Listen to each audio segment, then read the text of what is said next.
This video is presented by Prompton Real Estate Services. Today we're fighting through the noise and figuring out why there are so many realtors in the city. How do we find our perfect real estate agent? Trust is very important. These are all big ticket items that people need to be aware of. Real estate agents hate it when you talk to another real estate agent. It's no joke. That is a smart move. Bring me a deal. Today we're joined by Connor Kinsella, who's been selling commercial and residential real estate for the past 5 years and has brokered over $200 million in sales. Have you ever heard the saying that everyone's cousins and their mothers are real estate agents in Vancouver? There seems to be an overpopulation of real estate agents in Vancouver. What's going on? Is this normal? Is this a Vancouver thing? It is an ongoing thing in Vancouver. We do have a lot of realtors. I think there's currently over 16,000 realtors as part of the current licensed real estate agents as part of the Greater Vancouver Real Estate Board. British Columbia, Canada, Vancouver's on the global map.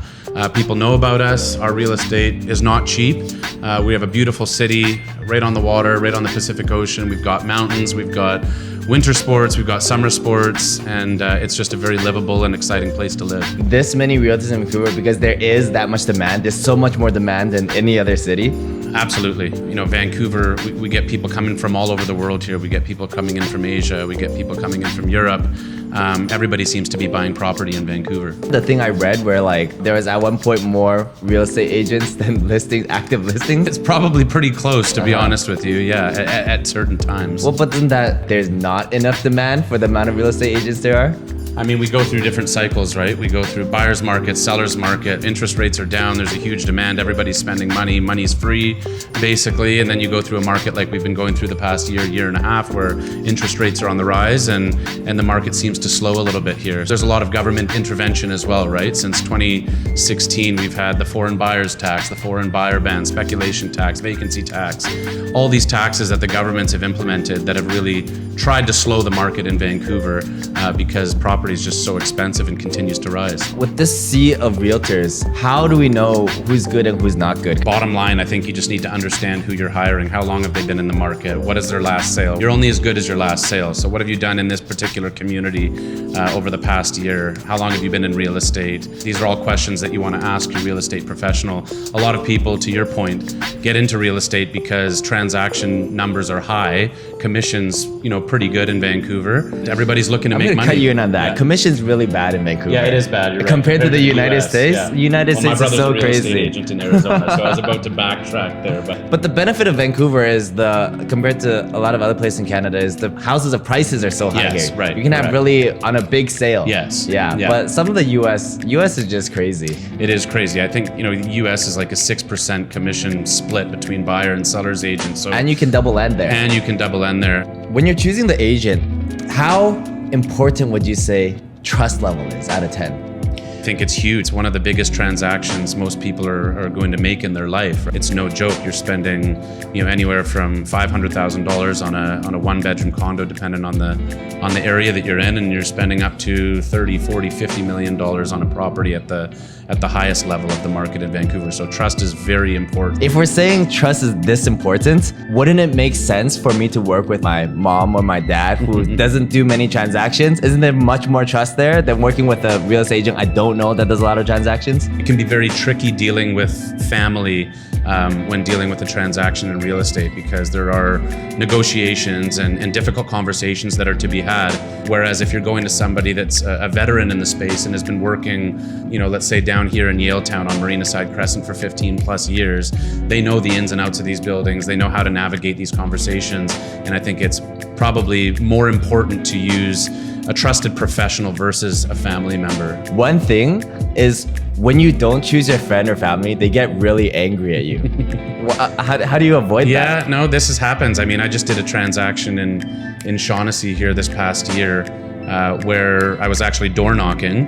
Met this gentleman through door knocking. They previously had their property listed and it was now expired. So we door knocked, I door knocked again, I met him, door knocked again, door knocked again, door knocked again over the span of about 6 months. He had that conversation with me. He said, the person that listed our property initially was my son's best friend, and we thought we'd give him the shot. It really didn't work out. Now all of a sudden those people, signed a year contract, have wasted a year. What has that costed them? What's the cost associated with having not been able to sell their property within the year? We came in, He gave us a 6-month contract. We sold the property within a week. People do tend to use and maybe start off with family members or friends of family, realize that they've got to make a different decision and hire somebody that actually knows what they're doing, knows the community, has maybe lived in the community, and can navigate those questions and the transaction as a whole. How important do you think it is for a real estate agent to be on TikTok right now? I think with the way social media is going, over the years here, there's a lot of people on TikTok, Instagram, Facebook.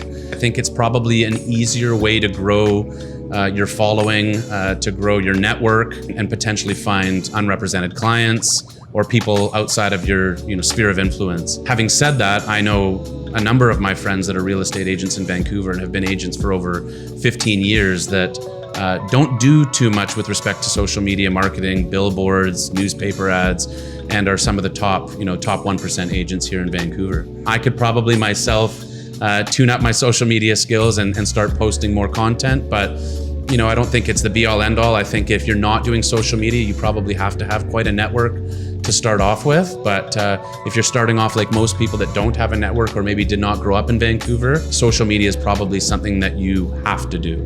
Well, I'm curious about like social media, because social media, you can get a lot of top end funnel. You can get people to know you, but how much does that convert to sales really? I would think if you're posting truthful, relevant content about a specific sub area, whether that's Kitsilano or Point Grey or the west side of Vancouver or the east side of Vancouver or downtown proper, if you are filming and you're creating content with respect to a certain area instead of spray and pray, as they say, trying to pick up listings or marketing to Mission or to Cloverdale or South Surrey or White Rock, when you've only lived in Vancouver and you know this market like the back of your hand, I think people will trust you a lot more than trusting somebody that really has never lived in that community. What people like to watch is like how to get rich in real estate. Yeah, but usually it's like you need $100 million in investments. You need to do all of this, which is no one's ever going to do. But the people who are watching these start to go to those people for services, but it's completely unrelated to what they're looking for. If there were 5 red flags that you would hear real estate agents say, what would you say those 5 words or sentences would be? If you reached out to an agent and they weren't able to talk about a particular area or how long have you been in the real estate, I think it's up to the client to, who's interviewing agents to say, well, how long have you been in the industry? What have you sold recently in this area? How many transactions did you do this past year? Why should I use you as my agent? How are you going to sell this property? What are you going to do to market this property? And I think if you ask these specific questions, you'll realize quite quickly within a few seconds, oh, this person has no idea what they're talking about, or wow, this person's extremely knowledgeable about construction, about the neighborhood, about marketing, and how they're going to specifically get your property sold in the quickest amount of time and for the highest dollar. So I think it's just up to the client to ask these particular questions. And if they're kind of skipping over their words or don't quite have answers, or how long have you been in the industry? Oh, I just got my license. I would probably run for the hills and find somebody that really knew what they were doing. Well, it's also really easy to kind of like BS it. Whether you're a first-time buyer, seasoned investor, or ready to sell, Prompton Real Estate Services is your go-to partner in Vancouver. Their market knowledge, personalized service, and commitment to success set them apart. Take the next step with confidence. Visit Prompton.com and let Prompton Real Estate Services help you achieve your real estate goals. Couldn't you technically say like, I sold $500 million in this, but you didn't actually sell anything? It's like your team sold it? 100%. And I think a lot of people do that when they first get into real estate, right? There could be somebody that was serving tables at Cactus Club for the last 15 years. So yeah, what are you gonna do when you're starting off? If you, didn't live in Vancouver, never sold real estate before, you've never done a transaction. I think what a lot of agents do is they'll take a look at what their brokerage has sold recently. I know that when I started off in real estate, I was even caught doing this, where it was, a team member or another team under Remax had sold a property in a particular neighborhood. Well, that's my farming area. So I would door knock those particular areas saying, hey, look, our brokerage just sold this 2,500 square foot detached home in Point Grey This past year, it was on market for 6 days. Totally contradicted myself there on square footage. But giving them details about the property, saying, look, this sold after a week on market. We had 4 offers and it sold $100,000 over asking, right? So that way, you're not going door to door saying, here's my business card, I'm a new agent, use me to purchase your next property or use me to sell your home. You're bringing some credibility and some information that these people living in the same community probably want to know. Well, what's been happening in my neighborhood? What did my neighbors sell their property for? I'm thinking of selling. What's the market doing? So if you're going to these people and giving them specific information, they're going to be more open to it. Well, thinking about waitresses, because real estate is also a service-based and commission-based industry, wouldn't it make sense for my waitress or my real estate agent to just upsell me on the property so they can earn a higher commission? Yeah, I don't think it really works that way. I mean, any client saw you trying to upsell them on something without backing up saying, look, do you have another $100,000 to grow at a property? This is why I think you should purchase this property and why I think this would be a better investment for you. If you can't back that up, then you're just going to be laughed off the stage, basically. It's a little bit different than serving tables and food and drinks to people, and a lot more expensive and costly as well. So I think clients probably pick up on that very quickly. A lot of first home buyers don't have that knowledge to make that right decision. I've just done in the past few weeks a couple transactions with first-time home buyers that didn't know me from a hole in the wall, but I went, showed them specific properties. I came across them and met them at one of my open houses and immediately build trust with them. And they saw that I knew what I was talking about with respect to the construction, the build, the year that the building was constructed, things that you needed to be careful of with respect to upcoming work, whether that's envelope issues or membrane issues or roofing issues or piping issues. Like, these are all big ticket items that people need to be aware of that first-time home buyers don't really understand. So yes, to answer your question, as a first-time home buyer, yes, you do need to be very careful. You almost need to talk to somebody else that knows what they're doing and maybe has sold real estate previously, because you can get led down a pretty terrible road, end up spending $500,000 to $1 million and make a terrible decision. Right. So you need to be interviewing 2 to 3 agents is what I would say. But I know real estate agents hate it when you talk to another real estate agent. So isn't it beneficial for me to always be talking to multiple real estate agents at once for information? What realtors don't like is when you hire an agent, you put your trust in them to sell your property, you sign a contract, your clients are still talking to other agents after the contract's been signed. So here you are trying to get a deal done for them, but in actuality, they're still getting their head filled with things from other agents that they don't have a contract with. So that's the frustrating part, is when you're trying to navigate and get a home sold for a client, but it's like, well, I've been chatting with this other agent and they don't see it that way, or, I was chatting with this other agent, a well-known agent, and they're saying otherwise, Connor, like, what do you think about that? That is the challenging part. It's like, do your homework in advance, hire somebody that you trust and stick with them on it. Be open, let them know what's going on every stage of the deal.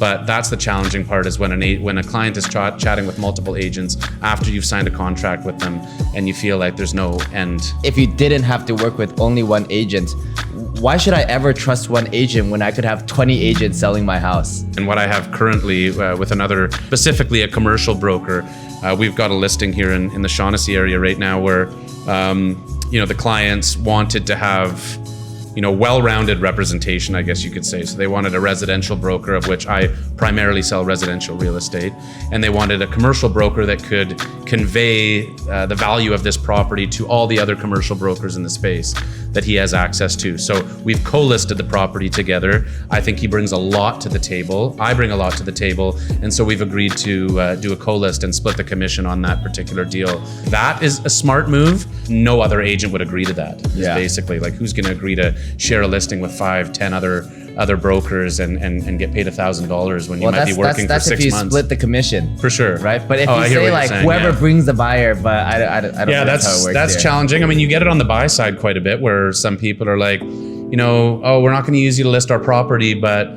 we are looking for a half duplex, a new build on the east side of Vancouver.